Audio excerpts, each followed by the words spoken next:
நீங்கள் எப்போதாவது, அதாவது இந்த பிரபஞ்சத்தின் எல்லையற்ற வெளியையும் உங்கள் மனதின் மிகச்சிறிய இயக்கத்தையும் இணைக்கும் ஒரு புள்ளி இருக்கிறதா என்று சிந்தித்திருக்கிறீர்களா? சாதாரணமா நம்மில் பலரும் இப்படி ஒரு கேள்வியை யோசித்திருக்கவே மாட்டோம். ஆமாம், ஏனென்றால் நாம் மிகப்பெரிய விஷயங்களை அளக்க தொலைநோக்கிகளை பயன்படுத்துகிறோம் இல்லையா? பல கோடி ஒளியாண்டுகள் தொலைவில் இருக்கும் நட்சத்திரங்களையும் கேலக்சிகளையும் ஆராய்கிறோம். உண்மைதான். இதை அறிவியல்ல மேக்ரோஸ்கோபிக் உலகம் அப்படின்னு சொல்வார்கள். சரியாகச் சொன்னீர்கள். அதே சமயம் மிகச்சிறிய விஷயங்களை, அதாவது அணுக்களையும் குவாண்டம் துகள்களையும் அளக்க மைக்ரோஸ்கோப்களை பயன்படுத்துகிறோம். ஆமா, அது முற்றிலும் ஒரு தனி உலகம். அதற்கான விதிகளே வேறு. இதுதான் இப்போ நவீன அறிவியலின் மிகப்பெரிய பிரச்சினை. இந்த இரண்டு உலகங்களுக்கும், அதாவது பிரம்மாண்டமான அண்டவெளிக்கும் மிகச்சிறிய நுண்ணிய உலகத்திற்கும் இடையே எந்த தொடர்பும் இல்லை என்றுதான் பலரும் நினைக்கிறார்கள். கண்டிப்பா, இரண்டுமே முற்றிலும் மாறுபட்ட விதிகளால் இயங்குகின்றன என்பதுதான் பொதுவான ஒரு பார்வை. ஆனால் இந்த எல்லையற்ற பிரபஞ்சத்தின் பிரம்மாண்டத்தையும் உங்களுக்குள், அதாவது உங்கள் மூளைக்குள் ஓடிக்கொண்டிருக்கும் நுட்பமான எண்ணங்களையும் ஒரே ஒரு புள்ளி இணைக்கிறது என்று சொன்னால் உங்களால் நம்ப முடிகிறதா? இது கேட்பதற்கு ஒரு அறிவியல் புனைகதை போல தோன்றலாம். ஏனென்றால் நாம் பிரபஞ்சம் என்பது அங்கே வெளியே எங்கோ இருப்பதாகவும், மனம் என்பது நமக்குள்ளே தனிமைப்பட்டு இருப்பதாகவும் பார்க்க பழகிவிட்டோம். அந்த மாயையை, அந்த பிரிவை சுக்குநூறாக உடைக்கப் போவதுதான் நம்முடைய இன்றைய ஆழமான தேடல். இன்று நாம் ஆராயப் போகும் ஆதாரம் எந்த ஒரு நவீன அறிவியல் ஆய்வு கட்டுரையும் அல்ல. வாவ்! அப்போ வேறு எந்த ஆதாரத்தை வைத்து இதை நாம் அளக்கப் போகிறோம்? 19ஆம் நூற்றாண்டில் தமிழ்நாட்டில் வாழ்ந்த ராமலிங்க அடிகளார், அதாவது நாம் வள்ளலார் என்று அழைக்கிறோம் இல்லையா, அவர் எழுதிய அருட்பெருஞ்சோதி அகவல் எனப்பட ஒரு மாபெரும் தத்துவ பொக்கிஷத்தை தான் இன்று அலசப் போகிறோம். அருட்பெருஞ்சோதி அகவலா? இது மிகவும் ஆழமான ஒரு ஆன்மீக படைப்பாயிற்றே. ஆமாம், குறிப்பாக இதில் உள்ள 284 முதல் 287 வரையிலான 4 ஜோடி வரிகள், அதாவது வெறும் 8 வரிகள். இந்த 8 வரிகளுக்குள் எப்படி பிரம்மாண்டமான அண்டவெளியில் தொடங்கி மனிதனின் நுண்ணிய மனம் வரை ஒரு மாபெரும் பயணம் விவரிக்கப்பட்டுள்ளது என்பதை உற்று நோக்கப் போகிறோம். சரி, இதை கொஞ்சம் விரிவாக பார்ப்போம். ஆனா எனக்கு முதல் கேள்வியே இதுதான். 19ஆம் நூற்றாண்டில் எழுதப்பட்ட ஒரு பாடலுக்குள் எப்படி பிரபஞ்சவியலையும் மனித உளவியலையும் தேட முடியும்? இது நாம் கொஞ்சம் மிகைப்படுத்தி பார்ப்பது போல தெரியலாம். ஆனா இந்த வரிகளின் கட்டமைப்பை உற்று நோக்கினால் இது வெறுமனே ஒரு உணர்ச்சி வசப்பட்ட கவிதை அல்ல என்பது புரியும். அதாவது இதுல ஒரு துல்லியமான அறிவியல் கட்டமைப்பு இருக்கு அப்படின்னு சொல்றீங்க? கண்டிப்பா. ஒரு கட்டிடக் கலைஞர் ஒரு பிரம்மாண்டமான கட்டிடத்தை எப்படி ப்ளூ பிரிண்ட் வரைவாரோ அதே போன்ற ஒரு துல்லியமான கட்டமைப்பு இந்த வரிகளில் இருக்கிறது. இதை நீங்களே விளக்கலாமே. ஓ, தாராளமாக. இப்போ முதல் படியாக பாத்தீங்கன்னா, பிரபஞ்சத்தின் எல்லையை வரையறுக்கும் விதமாக 284 மற்றும் 285வது வரிகளில் பராபர வெளி மற்றும் பகற்பெரு வெளி என்ற 2 வார்த்தைகள் பயன்படுத்தப்பட்டுள்ளன. ஒரு நிமிஷம், பராபர வெளி, இந்த வார்த்தையை கேட்கும்போதே ஏதோ கற்பனைக்கு எட்டாத ஒரு விஷயம் போல தோன்றுகிறது. ஆமா, பராபர வெளி என்பது மனித அறிவாலோ எந்த ஒரு நவீன கருவியாலோ அளவிட முடியாத எல்லாவற்றுக்கும் அப்பாற்பட்ட உச்சகட்ட வெளி, சுப்ரீம் ஸ்பேஸ் என்று சொல்லலாம். நான் இதை இன்றைய அறிவியலோடு ஒப்பிட்டு பார்க்க விரும்புகிறேன். நவீன அறிவியல் பிரபஞ்சம் விரிவடைந்து கொண்டே செல்கிறது என்று சொல்கிறது இல்லையா? ஆமா, எக்ஸ்பாண்டிங் யூனிவர்ஸ் அப்படின்னு சொல்றாங்க. என் மனதிற்குள் பிரபஞ்சம் என்று சொன்னாலே ஒரு இருண்ட, குளிர்ந்த, எந்த உயிரோட்டமும் இல்லாத ஒரு வெற்றிடம்தான் நினைவுக்கு வருகிறது. இந்த பராபர வெளி என்பதும் அந்த வெற்றிடத்தை தான் குறிக்கிறதா? இல்லை, இலையேதான் அந்த தத்துவம் நவீன அறிவியலின் பார்வையிலிருந்து முற்றிலும் மாறுபடுகிறது. ஒரு படி மேலே செல்கிறது என்றே சொல்லலாம். ஓஹோ, எப்படி மேலே செல்கிறது? இந்த எல்லையற்ற பராபர வெளியை தொடர்ந்து வரும் பகற்பெரு வெளி என்பது நம்மால் ஓரளவுக்கு விவரிக்கப்படக்கூடிய மிகப்பெரிய வெளி. நீங்கள் இரவில் வானத்தை பார்க்கும்போது தெரியும் நட்சத்திர கூட்டங்கள் எல்லாமே இந்த பகற்பெரு வெளிதான். அப்போ அந்த பராபர வெளி என்பது நட்சத்திரங்களுக்கும் அப்பாற்பட்டதா? ஆமாம், உங்கள் கற்பனையால் கூட தொட முடியாத ஒரு எல்லை இருக்கிறதல்லவா, அதுதான் பராபர வெளி. ஆனால் நீங்கள் கேட்டது போல இது வெறும் இருண்ட வெற்றிடமா என்றால் அதுதான் இல்லை. பின்ன இது வேற என்னவாக இருக்க முடியும்? இருட்டில்லையா? இதை வள்ளலார் எப்படி வர்ணிக்கிறார் தெரியுமா? அராவர வகுத்த அருட்பெருஞ்சோதி பெருவெளி என்கிறார். அராவர வகுத்த அப்படின்னா என்ன அர்த்தம்? கொஞ்சம் விளக்குங்களே. அராவர என்றால் எந்த ஒரு பிழையும் இல்லாமல், எந்த ஒரு இடைவெளியும் குறையும் இல்லாமல் என்று அர்த்தம். இங்கிலீஷ்ல ஃப்ளாலெஸ் அப்படின்னு சொல்லுவோம் இல்லையா, அதுதான். ஆச்சரியமா இருக்கே. அப்போ வகுத்தா என்ற வார்த்தைக்கு என்ன அர்த்தம்? வகுத்தா என்றால் வெறுமனே தற்செயலாக உருவானது என்று அர்த்தமல்ல. திட்டமிட்டு துல்லியமாக வடிவமைக்கப்பட்ட, அதாவது ஆர்கிடெக்டட் என்று அர்த்தம்.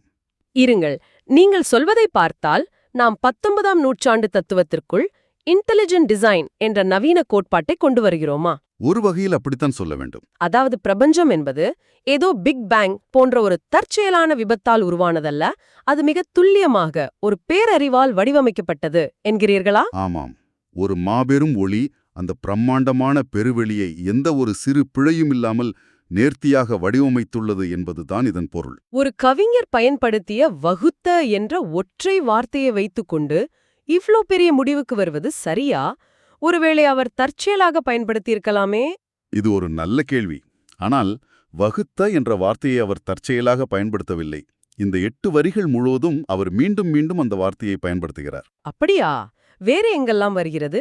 அராவர வகுத்த, அருளுற வகுத்த, அணைவுற வகுத்த, அணமுற வகுத்த என்று படிப்படியாக கொண்டு செல்கிறார். ஓ, ஒரு தொடர்ச்சியான டிசைன் பாட்டன் போல இருக்கிறதே. கரெக்ட். இதன் பொருள் என்னவென்றால், அந்த பிரம்மாண்டமான வெளி தானாக உருவான ஒரு குழப்பமான அமைப்பில்ல. அது ஒரு குறிப்பிட்ட விதிகள் மற்றும் ஒழுங்குமுறைகளுடன் கட்டமைக்கப்பட்ட ஒரு மாபெரும் ஸ்ட்ரக்சர். சரி, பிரபஞ்சம் என்பது ஒரு பழுதில்லாத கட்டமைப்பு என்பதை நான் ஏற்றுக்கொள்கிறேன். ஆனால் பௌதீகவியல் மிகவும் குளிர்ச்சியானது இல்லையா? ஆமாம், அறிவியலின்படி அது ஒரு இயந்திரத்தனமான அமைப்புதான். ஈர்ப்பு விசைக்கோ அல்லது மின்காந்த விசைக்கோ மனிதர்கள் மீது எந்த அக்கறையும் கிடையாது. நாம் இருந்தால் என்ன, இல்லாவிட்டால் என்ன, கோள்கள் சுற்றிக் கொண்டேதான் இருக்கும். இது ஒரு மெக்கானிக்கல் யூனிவர்ஸ். உண்மைதான். பொதுமான அறிவியல் பார்வை அதுவேதான். ஆனால் இந்த வரிகள் இதற்கு நேர்மாறான ஒரு கோணத்தை முன்வைக்கின்றனவே. இதற்கு அடுத்த வரிகளில் அவர் அந்த வெளியை பெருஞ்சுக வெளி என்று சொல்லக்கூடிய பெருஞ்சுக வெளி. இங்கேதான் நான் தடுமாறுகிறேன். எப்படி ஒரு பௌதீகமான பரவெளி திடீரென்று உணர்வுபூர்வமான சுகவெளியாக மாற முடியும்? விண்வெளியில் எங்கே ஆனந்தம் இருக்கிறது? இங்கேதான் விஷயம் ரொம்ப சுவாரஸ்யமாகிறது. நீங்கள் கேட்டது போல அறிவியலின் பார்வையில் ஈர்ப்பு விசைக்கு உணர்வுகள் கிடையாது. ஆனால் இந்த வரிகள் ஒரு புதிய கோணத்தை காட்டுகின்றன. என்ன கோணம் அது? இந்த பிரபஞ்சத்தை ஒன்றிணைத்து வைத்திருக்கும் அந்த அடிப்படை விசை வெறும் குளிர்ந்த ஆற்றலோ அல்லது அறிவோ மட்டுமல்ல, அது அருள் என்கிறது இந்த பாடல். அருள், அதாவது கருணை என்று சொல்லலாமா? ஆமாம். பெருஞ்சுக வெளியில் அருட்பெருஞ்சோதி, அருளுற வகுத்த அருட்பெருஞ்சோதி என்று வருகிறது. பிரபஞ்ச வெளி என்பது இயந்திரத்தனமான உருவாக்கம் அல்ல, அது அருளுற வகுத்த வெளி. அப்படியென்றால் கருணை அல்லது அருள் என்பது பிரபஞ்சத்தின் அடிப்படை விசை என்கிறீர்களா? இது கேட்பதற்கு அழகாக இருக்கிறது. ஆனால் எப்படி இது சாத்தியம்? இதை ஒரு பரந்த கண்ணோட்டத்தோடு இணைத்து பார்த்தால் எளிதாக புரியும். நவீன குவாண்டம் இயற்பியலில் எல்லாவற்றிற்கும் அடிப்படையாக ஒரு குவாண்டம் ஃபீல்டு இருக்கிறது என்று சொல்கிறார்கள் அல்லவா? ஆமாம், அதிலிருந்துதான் எல்லா துகள்களும் உருவாகின்றன என்று படித்திருக்கிறேன். அதேபோல இந்த தத்துவத்தின்படி பிரபஞ்சத்தின் அடிப்படை தலம் என்பது குழப்பமோ வெறுமையோ அல்ல, அது தூய்மையான ஆனந்தம், அதாவது பெருஞ்சுகம். வாவ்! அந்த ஆனந்தத்தை நிலைநிறுத்துவது எது? அதுதான் அந்த அருள் என்னும் தன்மை. அந்த அருள்தான் அந்த எல்லையற்ற வெளியை ஒரு முடிவற்ற ஆனந்தத்தின் இருப்பிடமாக வகுத்துள்ளது. ஒரு தாய் தன் குழந்தைக்கு ஒரு அறையை வடிவமைக்கும் போது அதில் வெறும் செங்கற்கள் மட்டும் இருக்காது, அதில் அவளது அன்பும் கலந்திருக்கும், அப்படிதானே? மிகச் சரியான உதாரணம். அதைப்போல அந்த பேரொளி இந்த பிரபஞ்சத்தை வெறும் பௌதீக இடமாக மட்டுமில்லாமல் ஒரு சுகவெளியாக கருணையோடு வடிவமைத்துள்ளது. இது என் சிந்தனையை முற்றிலுமாக மாற்றியமைக்கிறது. பிரபஞ்சத்தின் அஸ்திவாரமே கருணையால் கட்டப்பட்டது என்பது மிகவும் ஆழமான ஒரு பார்வை. அது மட்டுமல்ல, இது மனிதனின் அக உலகத்தோடும் நேரடி தொடர்புடையது. அதான் நானும் கேட்க வந்தேன். எல்லையற்ற பிரபஞ்சம் அங்கே வெளியே இருக்கிறது, அது குறையின்றி வடிவமைக்கப்பட்டுள்ளது, அது கருணையால் நிரம்பியுள்ளது, எல்லாம் சரி. ஆனால் இது தனி மனிதனாகிய நமக்கு, அதாவது இதை கேட்டுக்கொண்டிருக்கும் ஒரு சாதாரண மனிதனின் அன்றாட வாழ்க்கைக்கு எப்படி தொடர்புடையது? இதற்கும் எனக்கும் என்ன சம்பந்தம்? இந்த கேள்விக்கான பதிலைத்தான் அடுத்த வரிகள் மிக அழகாக விளக்குகின்றன. வெளியுலகத்திலிருந்து அப்படியே லென்ஸை சுருக்கி மனிதனின் உள்ளுலகத்திற்குள் பாய்ச்சுகின்றன. அப்படியா? வெளி உலகத்திலிருந்து உள்ளுலகிற்கு பயணமா? ஆமாம், அங்கிருந்துதான் பயணம் சுவாரஸ்யத்தின் உச்சிக்கு செல்கிறது. குணமுதற் கருவிகள் அருட்பெருஞ்சோதி, கூடிய பகுதியில் அருட்பெருஞ்சோதி, அனைவுற வகுத்த அருட்பெருஞ்சோதி, மணமுதற் கருவிகள் அருட்பெருஞ்சோதி. ஒரு நிமிஷம். எல்லையற்ற பிரம்மாண்டத்தை பற்றி பேசிக் கொண்டிருந்தவர் திடீரென்று நம் மூளைக்குள் மனதின் செயல்பாட்டுக்குள் வந்து இறங்குகிறார். அதுதான் இதிலுள்ள மிகப்பெரிய ஆச்சரியம். இதை நான் இன்றைய தொழில்நுட்பத்தோடு ஒரு ஒப்புமை செய்து பார்க்க விரும்புகிறேன். அதாவது கம்ப்யூட்டர் சயின்ஸ் மொழியில் சொல்ல வேண்டுமென்றால் பிரபஞ்சம், அந்த பராபர வெளி என்பதெல்லாம் ஒரு மாபெரும் ஹார்ட்வேர். சரி, பல கேலக்சிகள் அடங்கிய ஒரு சூப்பர் கம்ப்யூட்டர் என்று வைத்துக்கொள்வோம். ஆமா, அந்த ஹார்ட்வேரில் இயங்கும் சாஃப்ட்வேர் தான் நம்முடைய மனம், குணங்கள் மற்றும் எண்ணங்கள். சாதாரணமா ஒரு கம்ப்யூட்டர்ல ஹார்ட்வேரையும் சாஃப்ட்வேரையும் இணைக்க ஒரு ஆபரேட்டிங் சிஸ்டம் தேவைப்படும் அல்லவா? ஆமாம், விண்டோஸ் அல்லது மேக் போல அவை ஒன்றுக்கொன்று மோதிக்கொள்ளாமல் இயங்க ஒரு OS தேவை. அப்படியென்றால் இந்த அண்டத்தையும் நம் மனதையும் இணைக்கும், அவற்றை நிர்வகிக்கும் அந்த மாபெரும் ஆபரேட்டிங் சிஸ்டம் தான் இந்த அருள் என்று எடுத்துக்கொள்ளலாமா? மிக அருமையான பொருத்தமான ஒப்புமை. நீங்கள் சொல்லும் அந்த ஆபரேட்டிங் சிஸ்டம் தான் இந்த அருட்பெருஞ்சோதி. ஓஹோ. அது வெறுமனே அந்த பிரம்மாண்டமான ஹார்ட்வேரை மட்டும் வடிவமைத்துவிட்டு போய்விடவில்லை. அது மனிதனுக்குள் இருக்கும் குணமுதற் கருவிகள் மற்றும் மனமுதற் கருவிகள் செயல்படும் பகுதியையும் மிக நேர்த்தியாக வடிவமைத்துள்ளது. குணமுதற் கருவிகள் என்றால் நமது கோபம், அன்பு, பொறாமை, கருணை போன்ற குணங்கள் இல்லையா? சரியா சொன்னீங்க. மனமுதற் கருவிகள் என்பது நமது சிந்தனை, புத்தி, அகங்காரம் ஆகியவை. அந்த சாஃப்ட்வேரை அது எப்படி இன்ஸ்டால் செய்திருக்கிறது என்பதை விளக்க ஒரு பயன்படுத்தும் வார்த்தையை கவனியுங்கள். அனைவுற வகுத்த. அனைவுற வகுத்த, முன்னாள் அராவர, அருளுற என்று பார்த்தோம். இங்கே அனைவுற. இதன் அர்த்தம் என்ன? அனைவுற என்றால் ஒன்றுக்கொன்று பொருந்தி, இணக்கமாக, ஒத்திசைவாக வடிவமைக்கப்பட்டது என்ற அர்த்தம். ஹார்மோனியஸ்லி ஃபார்முலேட்டட். அதாவது ஒரு மனிதனுக்குள் எண்ணற்ற குணங்கள் இருக்கின்றன, ஓயாத சிந்தனைகள் இருக்கின்றன. இவை எல்லாமே ஒன்றுக்கொன்று முரண்படக்கூடியவையாச்சே. ஆமாம், கோபமும் அன்பும் ஒரே நேரத்தில் எழலாம். சிந்தனையும் உணர்ச்சியும் மோதிக்கொள்ளலாம். ஒரு கம்ப்யூட்டரில் பல புரோகிராம்கள் ஒரே நேரத்தில் இயங்கும்போது சிஸ்டம் கிராஷ் ஆகாமல் இருக்கு OS மெமரியை பிரித்துச் செயல்பட வைக்கும் அல்லவா? ஆமாம், இணக்கமாக இயங்க வைக்கும்.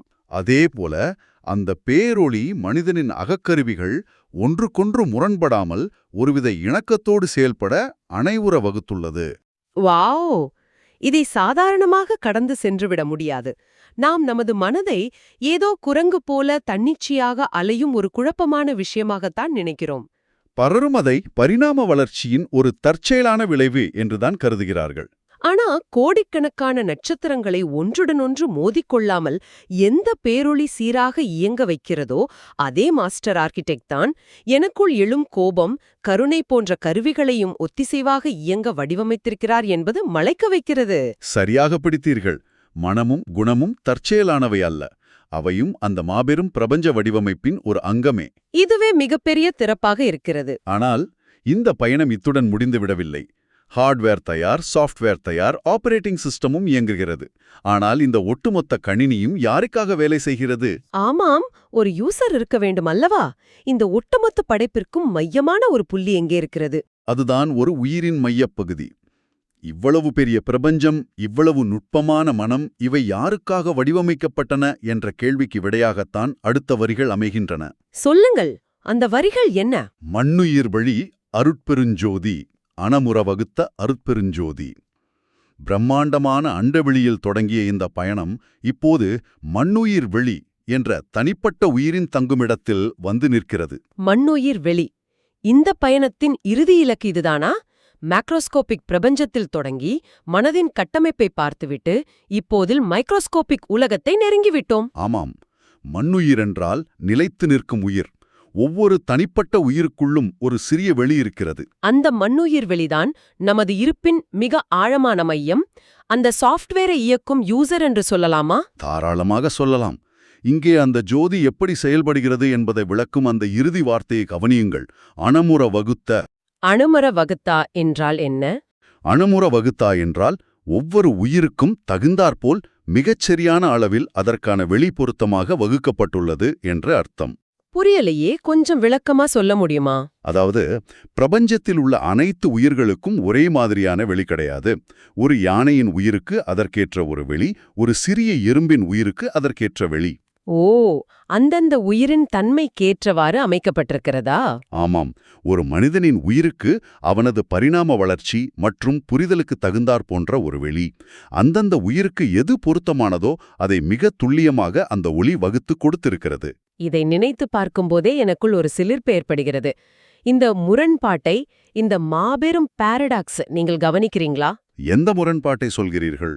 எந்த அருட்பெருஞ்சோதி அளவிட முடியாத பராபர வெளியை சூப்பர் ஹார்ட்வேரை நிரப்பியிருக்கிறதோ அதே ஜோதிதான் மிகச்சிறிய கண்களுக்கே தெரியாத தனிப்பட்ட உயிரின் வெளியிலும் பொருந்து நிற்கிறது. ஆமா, அதுதான் உண்மை. இது ஃப்ராக்டல் ஜியாமெட்ரியோட ஒப்பிட தோன்றுகிறது. ஒரு மிகப்பெரிய இலையன் அமைப்பை நீங்கள் ஜூம் செய்து பார்த்தால் அதற்குள் இருக்கும் சிறிய நரம்பும் அதே இலையன் வடிவத்துல தான் இருக்கும் அல்லவா? மிகச் சரியான உதாரணம். மேக்ரோவில் என்ன இருக்கிறதோ அதுதான் மைக்ரோவிலும் இருக்கிறது. அண்டமும் பிண்டமும் ஒரே ஒளியால் ஒரே கருணையால் வடிவமைக்கப்பட்டிருக்கிறது. இதுதான் இந்த தத்துவ படிக்கட்டுகளின் ரகசியம். பெரிய அளவில் என்ன இருக்கிறதோ அதுதான் மிகச் சிறிய அளவிலும் பிரதிபலிக்கிறது. அதனாலதான் இந்த 8 வரிகளும் ஒரு மாபெரும் தத்துவ பயணம் என்கிறேன். ஆமா, பெருவெளியை அது அராவர வகுத்தது, சுகவெளியை அது அருளுற வகுத்தது, மனிதனின் மனக்கருவிகளை அணைவுற வகுத்தது, இறுதியில் அந்த மண்ணுயிரை அணமுற வகுத்துள்ளது. ஆஹா, எல்லாமே அந்த ஒரு பேரொளியின், அந்த ஒரு அருளின் வெவ்வேறு வெளிப்பாடுகள்தான். அண்டத்தின் விதிகளுக்கும் உனக்குள் இருக்கும் உயிரியின் விதிகளுக்கும் எந்த வித்தியாசமும் இல்லை என்பதைத்தான் இது இவ்வளவு ஆழமாக உணர்த்துகிறது. என்ன ஒரு அற்புதமான தேடல் இது! இதை கேட்டுக்கொண்டிருப்பவர்களே, நாம் மேற்கொண்ட இந்த ஒட்டுமொட்ட பயணத்தையும் ஒரு கணம் மனதிற்குள் சுருக்கமாக திரும்பி பார்ப்போம். கண்டிப்பா ஒரு ரீகேப் மாதிரி பண்ணலாம். நாம் எங்கே தொடங்கினோம்? அளவிடவே முடியாத பராபர வெளியின் தொடங்கினோம். அறிவியலால் புரிந்து கொள்ள முடியாத அந்த வெற்றிடம். உண்மையில் வெற்றிடமே இல்லை, அனைத்தும் குறையின்றி ஒரு பேரொளியால் நிரப்பப்பட்டிருக்கிறது என்பதை பார்த்தோம். ஆமாம், அது இயந்திரத்தனமான பிரபஞ்சம் அல்ல, கருணையால் வடிவமைக்கப்பட்ட பெருஞ்சுகவெளி என்பதை உணர்ந்தோம். பின்னர் அந்த பிரம்மாண்டம் அப்படியே லென்ஸை சுருக்கி ஒரு மனிதனின் மூளைக்குள் இருக்கும் சாஃப்ட்வேர் கருவிகளாக எப்படி இணக்கமாக ஒருங்கிணைக்கப்பட்டுள்ளது என்பதை அறிந்து கொண்டோம். பிரபஞ்சத்தின் மிகப்பெரிய விதியும் மனிதனின் மிகச் சிறிய விதியும் ஒன்றுதான். மாபெரும் அண்டவெளியை தாங்கிப் பிடிக்கும் அதே கருணைதான் உங்கள் மனதின் சின்னஞ்சிறு எண்ணங்களையும் தாங்கிப் பிடிக்கிறது. இதைவிட சிறப்பாக எந்த தத்துவமும் இந்த இணைப்பை விளக்கிவிட முடியாது. உண்மைதான். சரி, இந்த ஆழமான உரையாடலை நாம் நிறைவு செய்வதற்கு முன் உங்களுக்கு ஒரு ஆழமான சிந்தனையை விட்டுச் செல்ல விரும்புகிறேன். சொல்லுங்கள். இந்த வரிகளின்படி எல்லையற்ற பிரபஞ்சத்தை நேர்த்தியாக வடிவமைத்த அதே மாபெரும் கட்டிடக் கலைஞர்தான் உங்களது தனிப்பட்ட மனதையும் குணங்களையும் உங்கள் உயிரின் மையமான விழியையும் அதே கருணையோடு வடிவமைத்துள்ளது. வரிகளை நினைத்து பாருங்கள். கண்டிப்பா அந்த போராட்டங்கள் நமது பலவீனம் அல்ல. ஆமாம், உங்கள் மனம் உடைந்து போகவில்லை. அது ஒரு மாபெரும் பிரபஞ்ச விதியின் அடிப்படையில் ஒரு பிரம்மாண்டமான ஸ்கேலில் இயங்கிக் கொண்டிருக்கிறது. உங்கள் கோபத்தையும் உங்கள் அன்பையும் புரிந்து கொள்வதும் எல்லையற்ற பிரபஞ்சத்தின் ரகசியங்களை புரிந்து கொள்வதும் ஒன்றுதான். மிக அருமையான ஒரு பார்வை இது. ஒவ்வொரு முறை நீங்கள் கண்களை மூடி உங்கள் மனதின் ஆழத்திற்குள் செல்லும் போதும் நீங்கள் வெறுமனே உங்களுக்குள் செல்லவில்லை. உண்மையில் இந்த பிரபஞ்சத்தின் ரகசிய தத்துவ படிக்கட்டுகளில்தான் இறங்கிச் செல்கிறீர்கள். ஆம், உங்களுக்கு வெளியே இருப்பது எவ்வளவு பெரிய பிரபஞ்சமோ உங்கள் உள்ளே இருப்பதும் அதே போன்ற ஒரு நேர்த்தியான பிரபஞ்சம்தான். அதை ஆராயும் பயணம் உங்களிடமிருந்தே தொடங்கட்டும். சற்று சிந்தித்து பாருங்கள். மீண்டும் ஒரு ஆழமான தேடலுடன் உங்களை சந்திக்கும் வரை இந்த ரகசிய படிக்கட்டுகளில் உங்கள் பயணம் தொடரட்டும். சிறப்பான தருணங்கள் அமைய வாழ்த்துக்கள்.